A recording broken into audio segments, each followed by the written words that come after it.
opening prayer, and Kelly, you said you'd give the closing prayer? Yeah. Correct.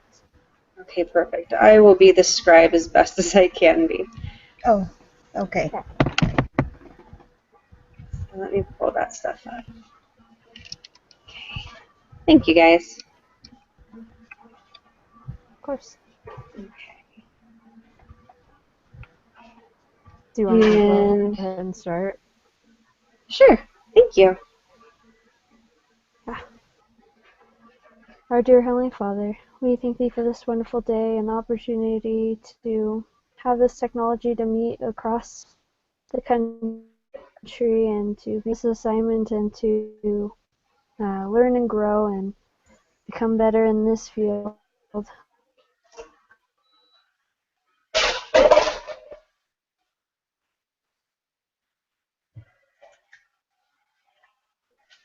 Please open.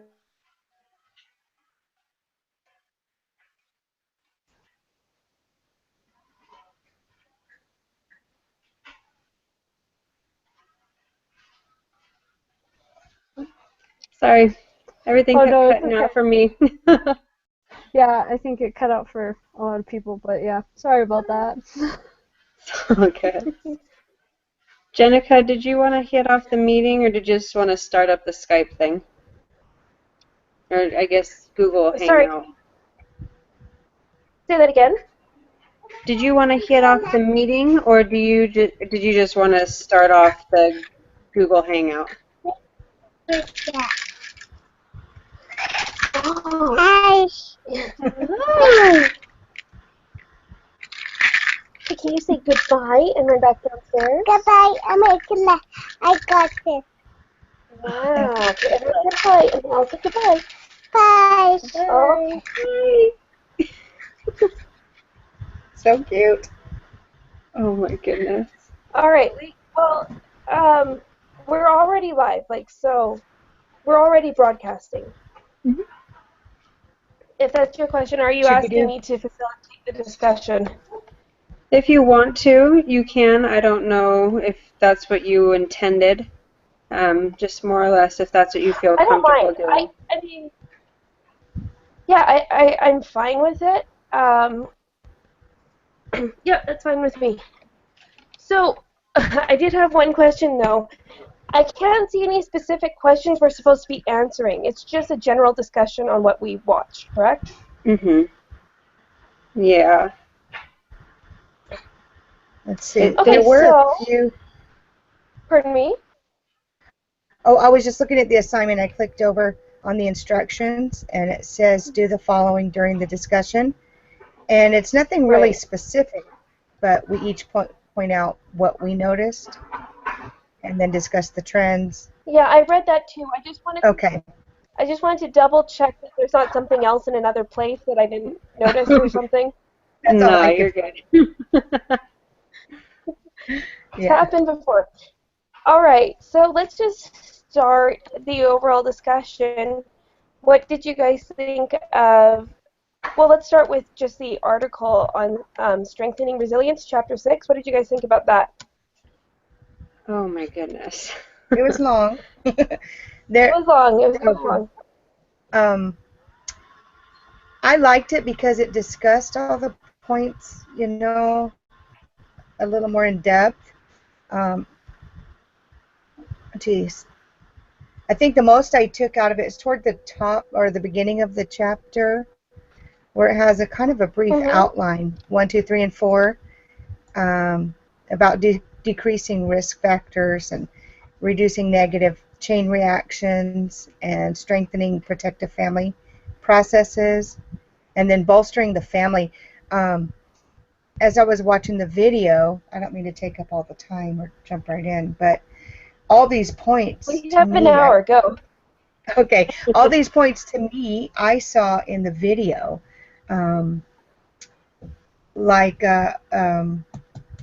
with the risk factors being identified. I think as we identify them, we can decrease them. And so in the video, when Jimmy was being disobedient, that was the crisis in that family, or the, I guess, crisis. And then I think once you identify the risk, and you move on to the negative chain reactions, I thought it was really important that the family was able to discuss what the stress reactions meant to them. Like Jimmy said that when his mother and father yell at him, he felt like they didn't love him or want him around, so he was making a point to stay gone, and that was totally the wrong message. They were just worried. But I think as a parent of older kids, sometimes I have to work on my stress reaction and stop myself and think, okay, wait a second, what's the message I want to give? And I think ultimately that's what the mother, well, all the family, but the mother really realized what he was perceiving when she would yell. And so I think, that applies to this number 4 about bolstering the family and individual self-esteem. So as they went through this process, I think the whole family was bolstered, and they each took something away. And I like how Mike gave them homework to do, things to do to sort of start the relationships um, back in the right track. I like how they're meeting together and not talking about this, but talking about something different. That's what not very graceful speaker here, but that's what I took away, and some of the points I noticed when I watched the video. So I don't know what you guys got. That's a perfect. I don't know. That's just what I got from it. It's perfect. Done, hands up. And I do have to tell you, Mike used to live over here, and he used to be our home teacher, and his wife is our Relief Society president. So it's really weird to see him in these classes. And he was here a few weeks ago too. So anyway, I just have to say it's really cool, but kind of weird. So, what did you guys get out of it? That's awesome. Well, first of all, I don't know whether this is just me, because writing is kind of my thing, but I had the hardest time actually focusing on what was being said in the chapter, solely because there were so many grammatical errors and stuff like that. It really, I mean, this really could just be me, but I was having such a hard time really connecting everything because of that. But watching the video was so much more fluid, and because it's the application instead of just explanations of everything. And they did give a lot of good case studies, I guess you could say, or examples. But I don't know. I feel like the chapter, just simply because of that, was way too cumbersome for me to be able to really comprehend and put everything together. But from the video, I feel like I got a whole lot more just seeing it in action, seeing, even though it was, I don't know whether it was scripted or whether it was purely acted out just as they went, but being able to see how they handled certain responses, how they had certain, I guess, body language cues and stuff like that. So all of that put together made a huge difference in my understanding.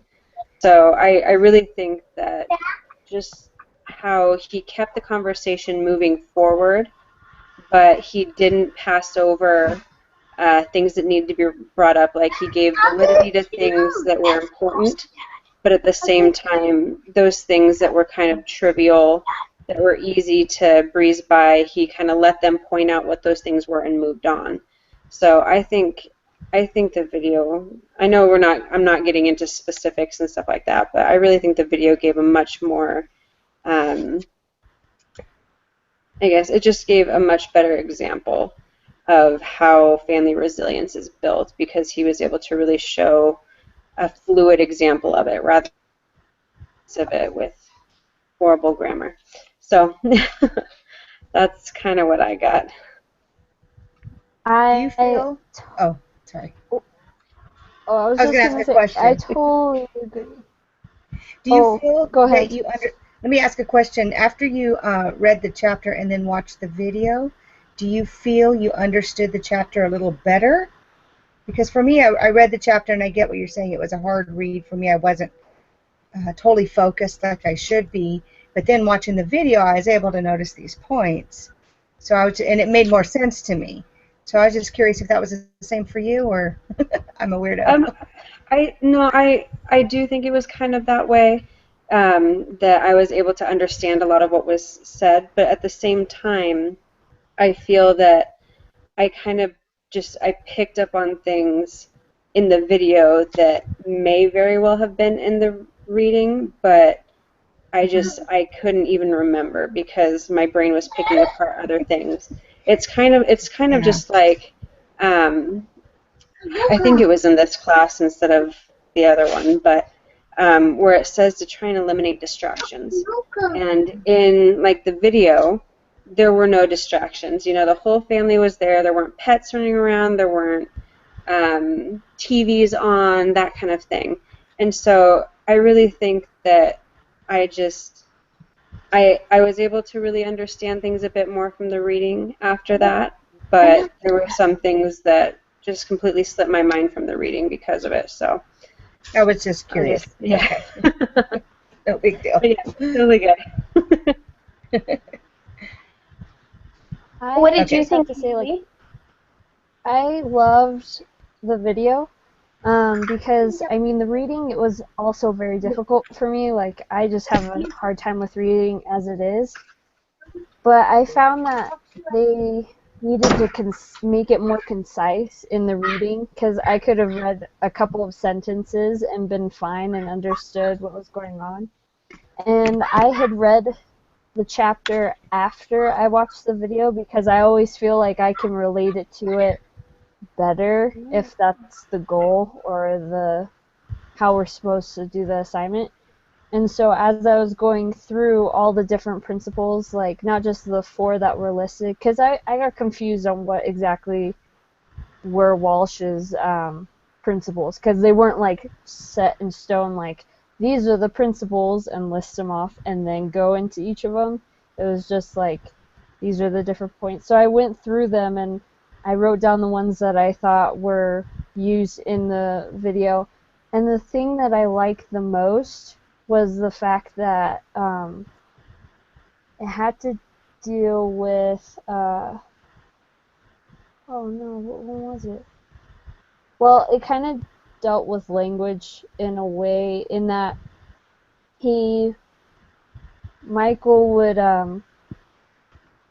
he would like listen to what each member had to say, like have them all take turns, and then he would reiterate, like so then he could clarify and understand what exactly they were saying, so that the whole family would be on the same page of what was actually being said.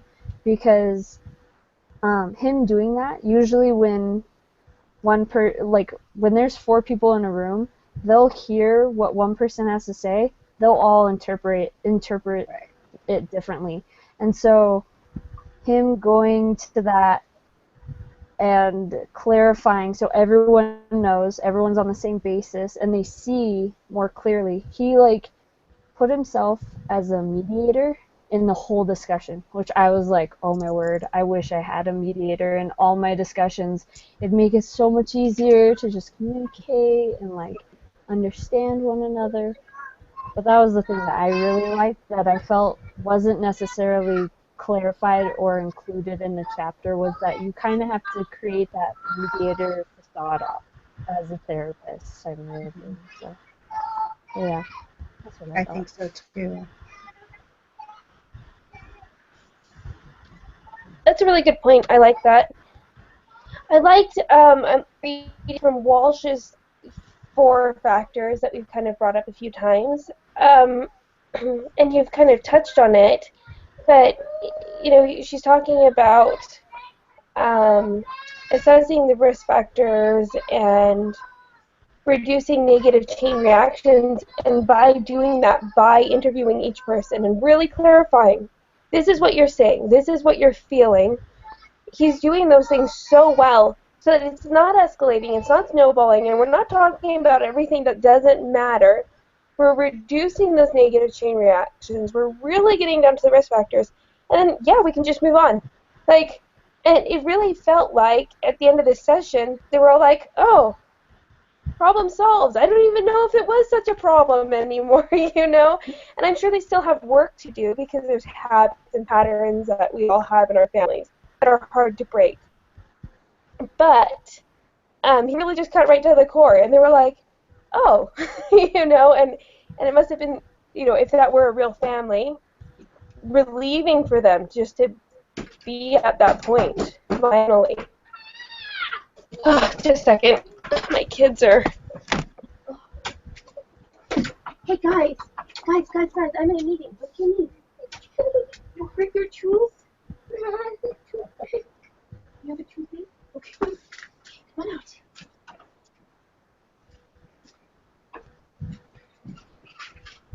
I just want to mention the fact that, like, a few seconds ago, we were all nodding, like the three of us, at what she was saying. We were all in sync. It was really funny looking. I just had to bring that up because I thought it was funny.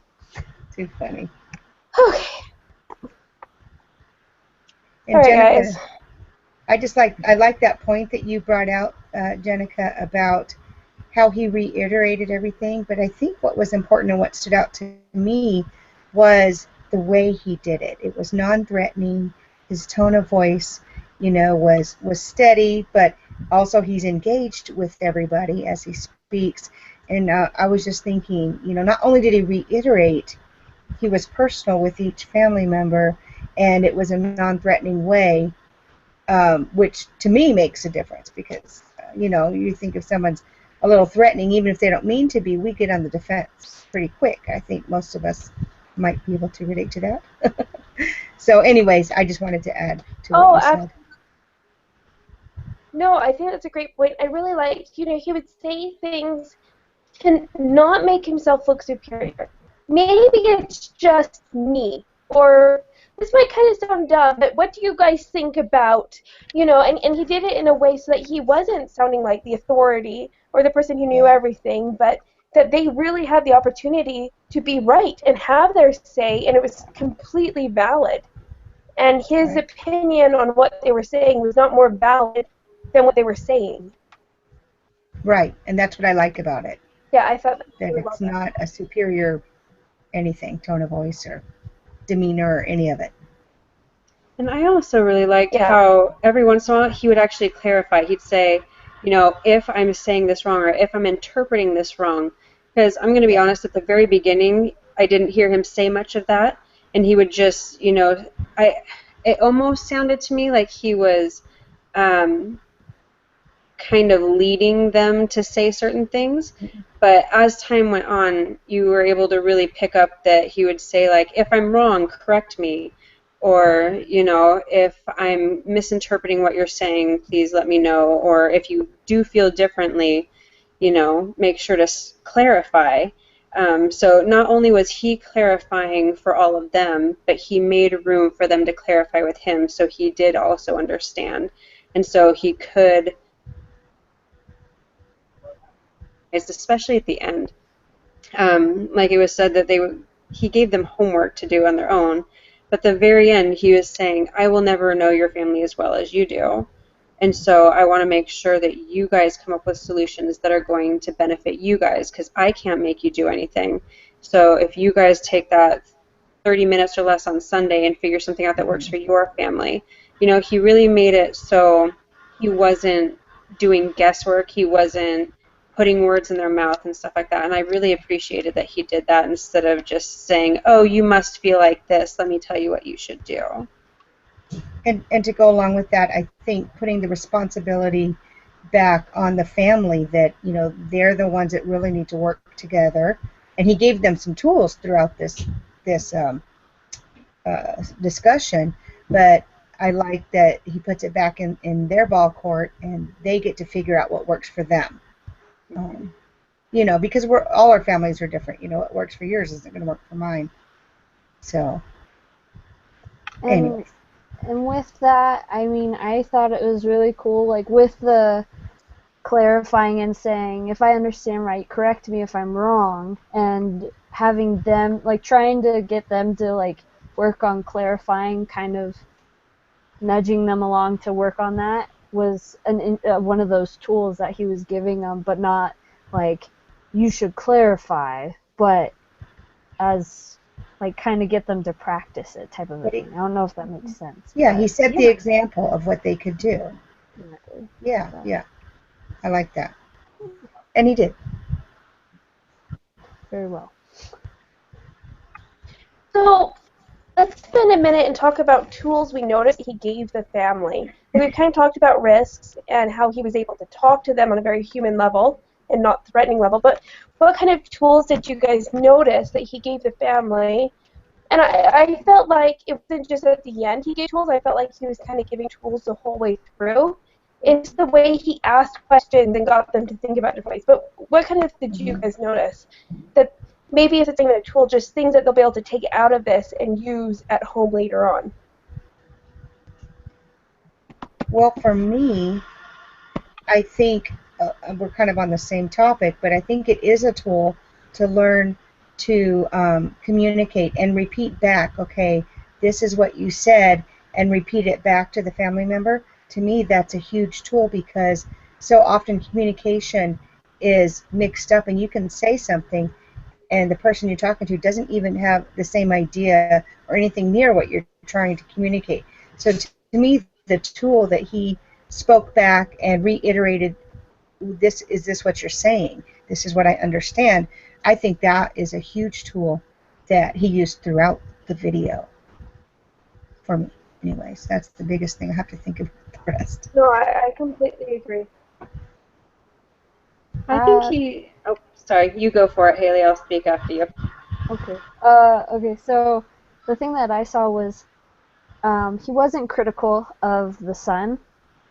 In that he didn't just point the finger at the son. I mean, yeah, he was. They all implied that it was him who they were there for. Not necessarily that he was the problem, because it was more of his behaviors that were.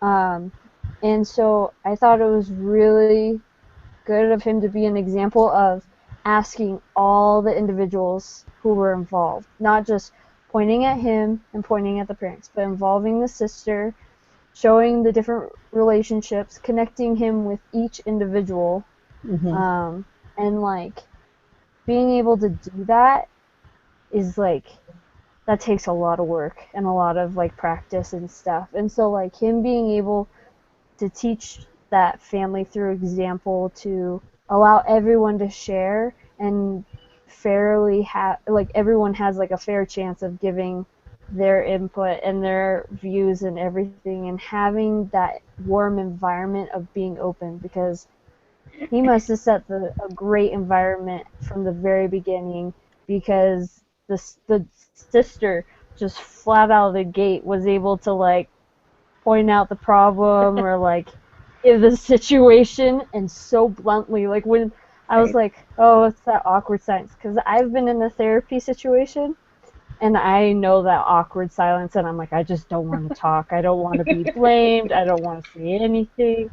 But she just like 2 seconds of awkward silence, and then boom, I was like, whoa, what just happened? Like I was shocked that just happened. But like having that as well, that warm environment and that non-critical like viewpoint on the person. So yeah, I like that too. Yeah. I think I was thinking about. Well, wait, you wanted to speak. Sorry, go ahead. Oh, it's okay. I'll be brief, but it kind of goes along with that kind of warm environment.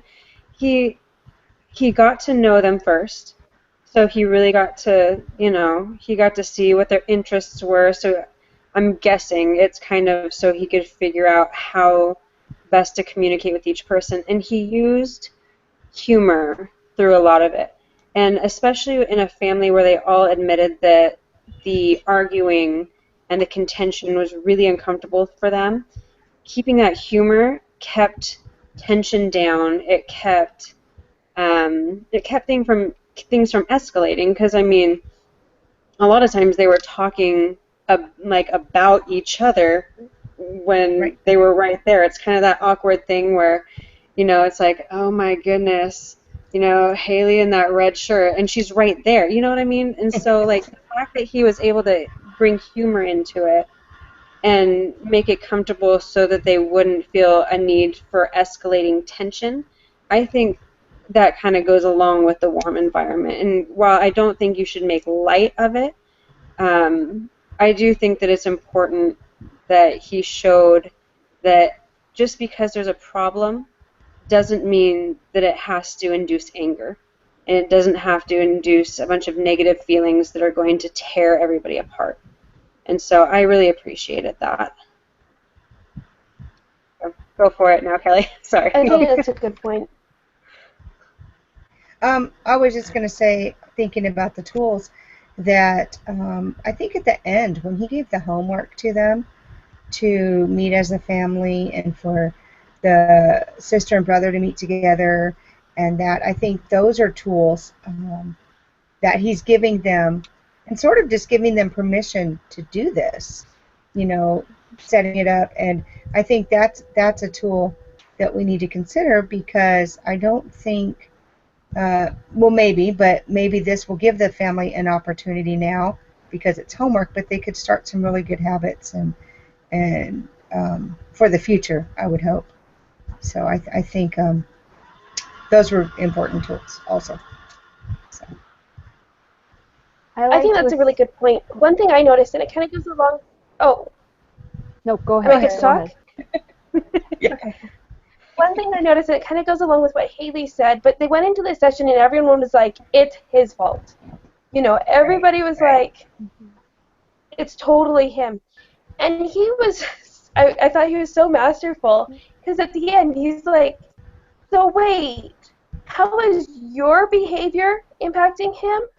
And I think that's a really good tool to learn, because sometimes we get in this rut, this mental rut of this person is affecting me and it's their fault, and I'm so upset and I'm so angry about this that we don't realize how our behavior is affecting them, and perhaps they are being reactive to our behavior, and we're being reactive to their behavior, and it's like a whole mess. And I really think that was such a good tool for him to pull back those layers and say, wait, so it's not all his fault, maybe we can all take some ownership of the problem, and then we can move forward once we have our own ownership and we know what we're going to do for ourselves to make things better for the family. And I thought that was just a fantastic tool, and he did it in such a good way. Again, he wasn't pointing fingers at anybody, he just kind of peeled back some layers, and he did it so gently that it wasn't painful for anybody. Definitely an art. I think another thing with him being able to do that, I noticed at the beginning of the video, the son was just all by himself in the one chair while everyone else was on the couch. I noticed that too. And he was just like quiet and silent and just looking down. By the end of it, he was looking up, he was engaged in the conversation, he was open with what he felt, and the family wasn't quite so like to him. And so it just like opened him up, because like when you've been attacked for so long, you kind of build the shell around you. Because I know I kind of built the shell around me, because I would always get attacked and teased on by my siblings, and so there were things that ended up not coming up or I wasn't open about. And so like seeing that with him, I totally understood that that's what needed to happen for him. And like the other thing I wanted to mention was with the date and the quality time with siblings, that tool, I love that he was specific in saying this is not a time for arguing.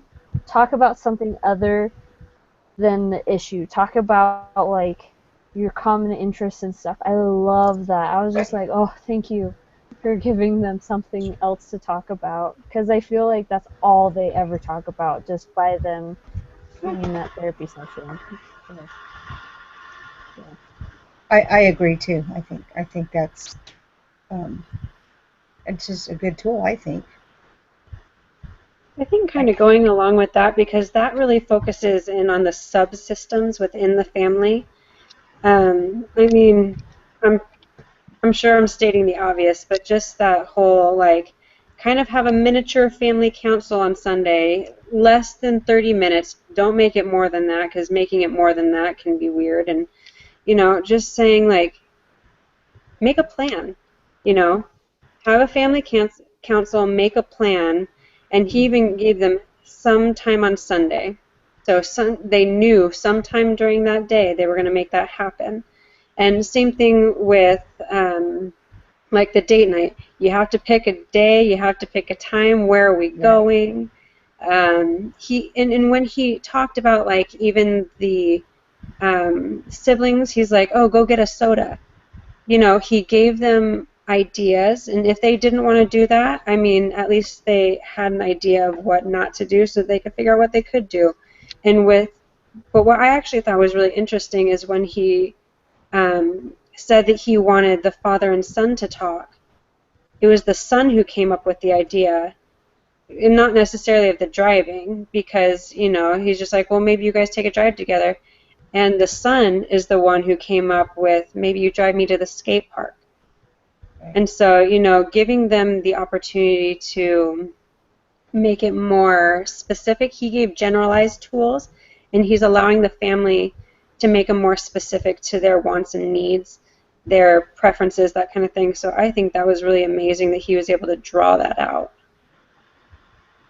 I think so too, and that they built from that. Yeah. You know, instead of just, but they made it specific, which I think is good, because personally I think the father and son could maybe relate together at the skate park, you know, because it was the son's interest. I think they could, you know, start to heal that relationship.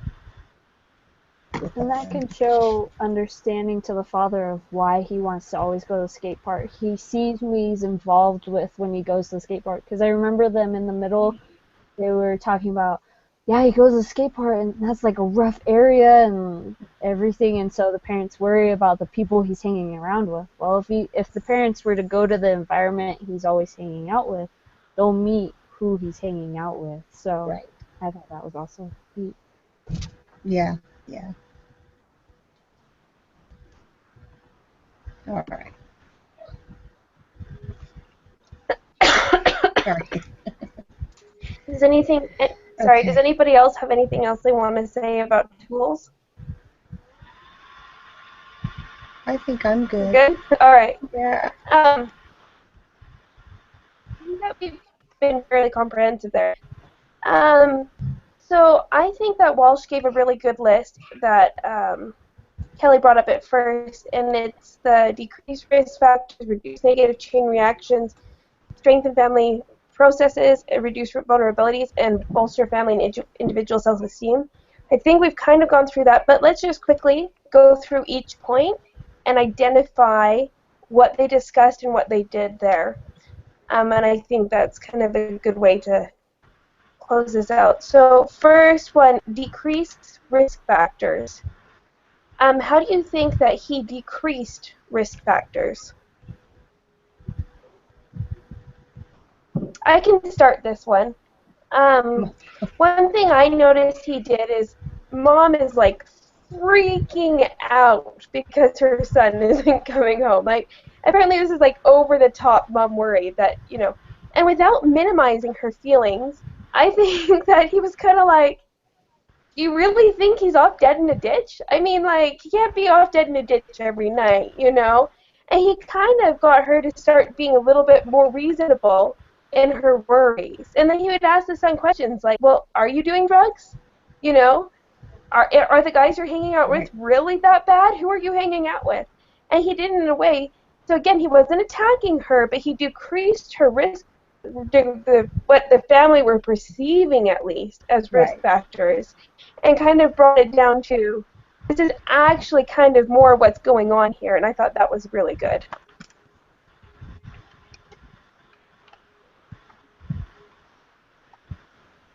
Now I totally forgot what I was going to say.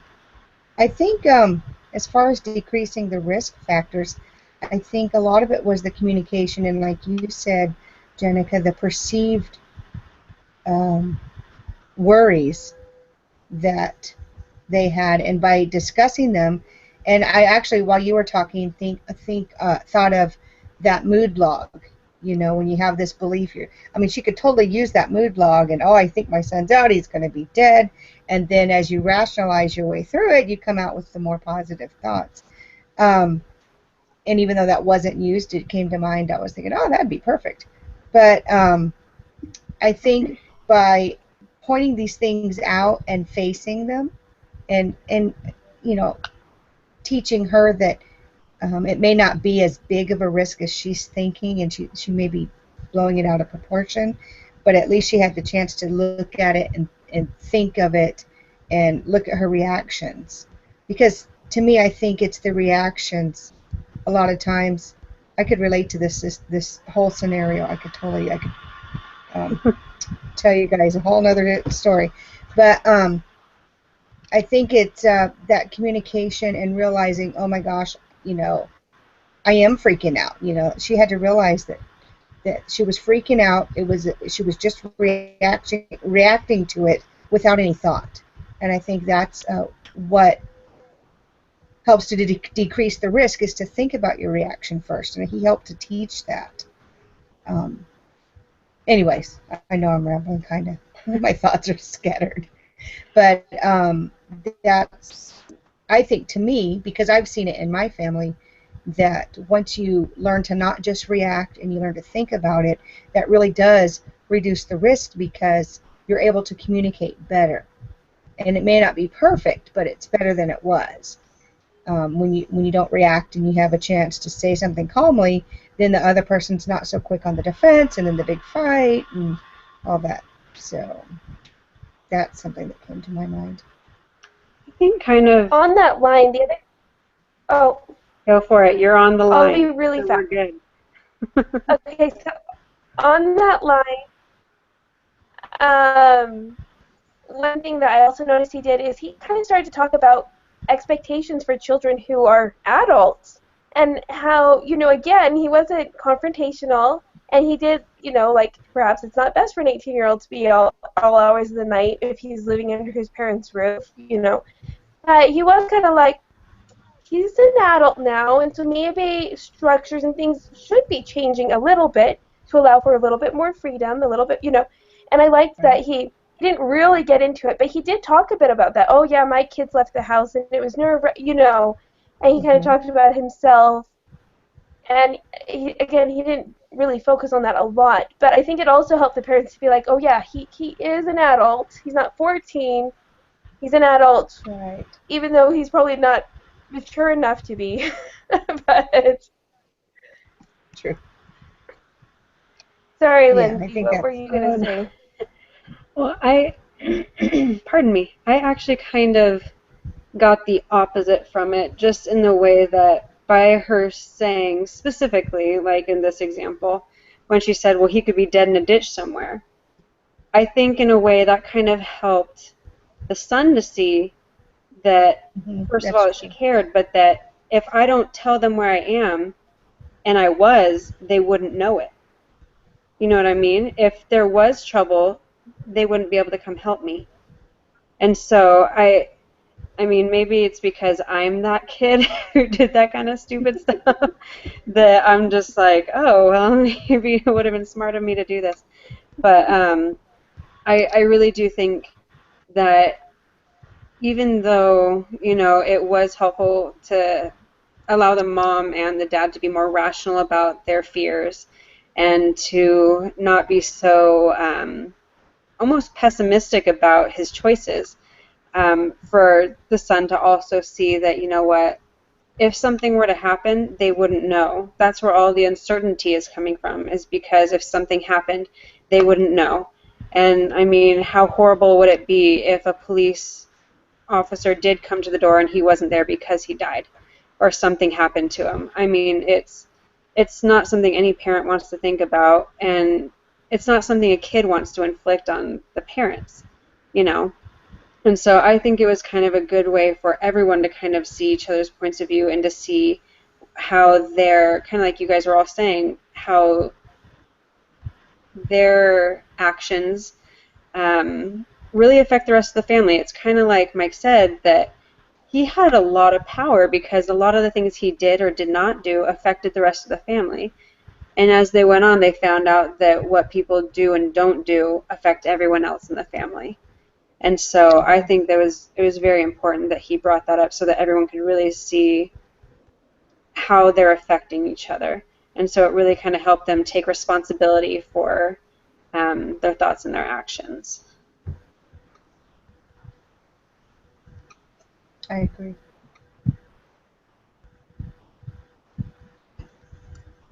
Anyone else? Is there anything you want to say on that point, Haley? Just thinking. I'm like looking at the reducing stress, and I feel like that's what you just hit on. In that, like, reducing. Well, I know my mom would sit up waiting for me, even though she knew exactly where I was. But there were times that, like, one of my siblings, she'd be freaking out like forever if she had no idea where they were. Or even if she did, she just was still like overwhelmed and stressed out. And usually that's why she had my dad stay up and wait for us rather than her, because she needed her sleep or she just had to not think about it. And so being able to have those realities hit the child as well as like the parent think of other ways of dealing with it. It makes me wonder, did the mom ever express that feeling to her son before? And if she did, how did she express it to him? Was she under a lot of stress when she did? Because that usually can just come off in a really bad way and like not really penetrate within the child's brain. And so it was just like, it just made me think like, okay, reduce the unnecessary risks and like or stress in that you need to communicate those things and like be open about them and your feelings. So Yeah. I think that a lot of what we just talked on kind of touches number 3, strengthening protected family processes and reducing vulnerabilities. I mean, that's really what he was doing in helping the boy realize, like, this is coming out of place of love and concern. Like, they're not trying to be mean because they hate you, or they're so worried that they're not reacting well. And you could kind of see it on his face. He was like, oh, I've been a jerk, like, oh, how hard is it just to call and be like, oh, this is where I am, I'll be home at this time. And I think that, the kids he hung around with, it doesn't sound like their parents worried about that. And his dad doesn't seem to have had that kind of supervision. So I'm sure this was new for the whole family, these kind of rules and boundaries. But, as I watched his face going through it, I thought, I bet he's not going to be making these mistakes very much anymore because he's not going to want to do this to his family now that he knows where it's coming from. And so I think that just by doing that, he strengthened the family and their processes, and he reduced that vulnerability immediately because that kid wasn't doing it to be mean. He wasn't doing it to hurt his family, whereas some kids I think do. And I think just knowing that, he was like, oh, it's not that hard just to call in. And we also touched on bolstering esteem. Sorry. I was just going to say, along those lines, by him learning that his parents loved him, it was almost a surprise to him. So I think that's a protective factor because he learns, like, oh, they really do care about me. And I think once that's established, that allows the parents to express that a little more, and maybe, in the future he can reciprocate that. I think that is, to me, is a protective factor. Go ahead. You were going to say something else.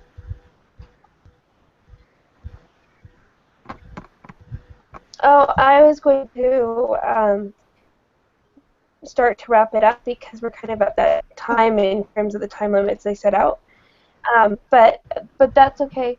I really liked what you said there. My little brother went to a trek one time, and all the parents wrote letters to their kids saying they loved them, what they liked about them, and apparently, like, 70% of the kids were really like they didn't know their parents loved them. Maybe it was even more than 70. Like, so many of the kids were just upset and relieved because they had no clue their parents loved them. And I think it gets hard when your kids are teenagers and so much is always changing and the balances are changing.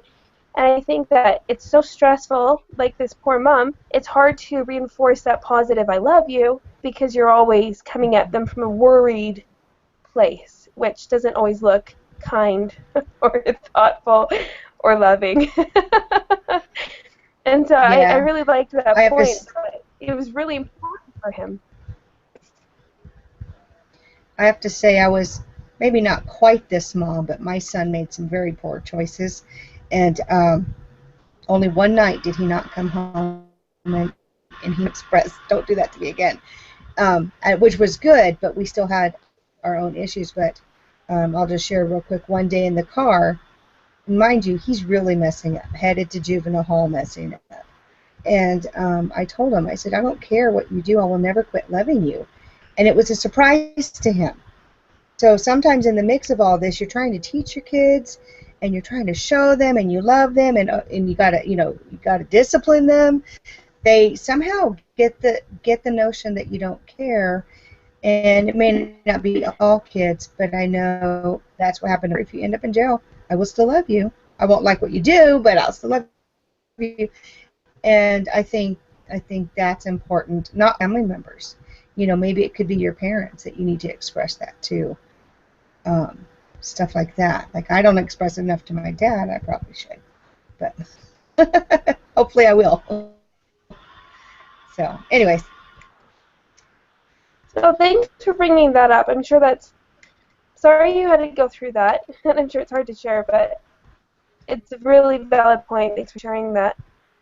Okay, in kind of wrapping this up before we go through the written summary and make sure that we're good with it all, is there anything that anyone would like to say that you feel like we haven't touched upon in this discussion? I really I just liked think, our oh, discussion. yeah, I think it was really good. The only thing that I really, the main thing that I liked about it is he didn't make it seem like he was trying to solve all their problems like in one session. He didn't make it seem like he was giving them all the solutions they need.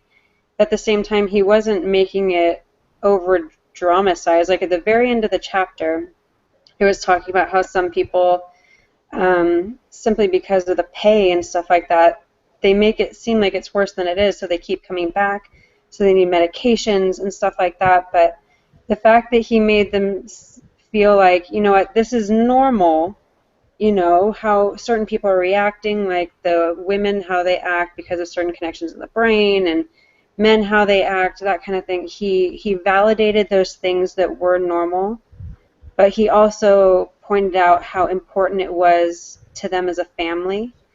And so I really just appreciate that he didn't try and solve, all of their problems at once. He just tried to lay a foundation. And like this, I mean, we all just talked about it, that he gave them tools. He gave them tools so that, as they went through the week, just a short week, that's all you had to do is try and use these tools for 1 week and then return and report. You know what I mean? It's he actually used a lot of gospel principles, which of course he's going to when you're LES and you kind of go into LES school and stuff. But he really did. He tried to make it simple. He tried to make it easy to understand. And then, after all you can do, return and report, and I'll give you more, to help. I thought that was really important that, even if we do eventually deal with families as clients who aren't members, we can still be guided by the Spirit, and we can be guided by our knowledge and testimony of the gospel to be able to, you know, to really share how people can be happy, how they can be eternally happy as a family, because that's what we're all about. And so I think that was really important that, he had that demeanor as well, and he invited the Spirit, whether or not, we're able to do that for all families, I don't know, but I think that was kind of important, at least for me it was. So yeah. Yeah. Oh, Um, thank you. That's a great point. Kelly, I think you were saying something? Oh, I was just agreeing with her, and just kind of along those lines. I think it presented he created or seemed to create a safe place to talk, and where he created a comfortable atmosphere. And I was just thinking um, about like what you see on TV and how the therapists always look, and it was not even what you would typically think of if you've never been to a counseling session. So I really like that he created that atmosphere where the family was comfortable.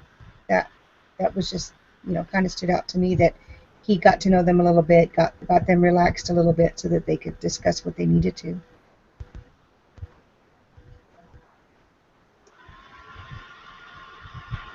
So, Haley, um, did I cut you off? Were you saying something too? I was going to. I'll keep it brief, but the part that I liked was that before, like, talking about communicating and how, like, they communicated, he opened their eyes of how they were miscommunicating before, like, trying to correct it. In that he had asked the son, "Why do you leave the house when there's like a disagreement or there's a situation in the family?" And he's like, "Well, I leave because my feelings are hurt." And then he went to each of the other family members and asked him, "Did you know that his feelings were hurt? Did you go and console him?" And like, he wasn't pointing fingers. It was more like, "Were you aware of this? Like, did you see this?" And by them not even knowing that that's why he was leaving and that they had seen it in a different way, like, it opened all their eyes to where they all communicated differently and that they all had different interpretations of something. And so that's what I was going to say, is that he opens first with an experience, a personal experience, to try and show, like, open their eyes to how the principle can eventually be corrected, type of a thing. So that's what I thought. Yeah. Yeah, I think that's a really great point. Um, yeah, I think it kind of goes along with, we don't have to be talking to be communicating or miscommunicating, and they were all doing a lot of nonverbal. Um, why is no one listening to my nonverbal cues? And everyone's like, I had no idea what you were trying to tell me. So I think that was a great point to bring up. Um, I think that was a really good discussion. I think that we really touched on everything and it closed off well. Lindsay, how is the summary looking? Well, I did a lot of bullet points, to be honest with you, just because a lot of things kind of fit together, so I have some like sub bullets and stuff like that. What I can do, because she didn't really give much of a format from what I could see. But what I can do is I can put these in a Google document, and I can share it with all of you guys. So if you guys wanted to add anything, if you wanted to, correct anything, I'll go over real quick and make sure that all my spelling errors are gone, so I'm not a hypocrite. Um, but No. I can do that real quick. That way, A Google Doc then? yeah, Okay. I'll do that, and because I have all of you guys' email addresses, I'll just add all of you guys to it so you have the ability to edit it, not just look over it. I mean, if you You know guys what, don't like Lindsay? the format, I can always change that as well. I was looking at the instructions, Uh-huh. and it said the person in charge of composing the summary should share it with the group and then help revise it. So I don't know if she wants that Perfect. as part of this recording. So maybe share it with us, and then we can move on to the Google Docs. What do you think? Sorry, my son was Sure. giving me a bedtime hug. What did we just say?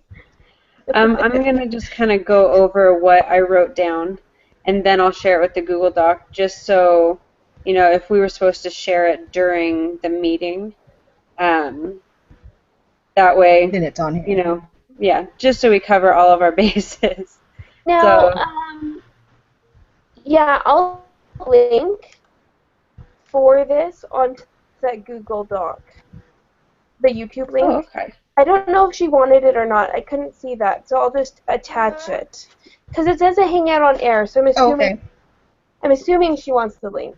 Mama, I need cookies. Are you submitting it tonight? Because it's date Mommy, night with I my need cookies. husband, so I don't know how Oh, much no. time I'll have to look over it.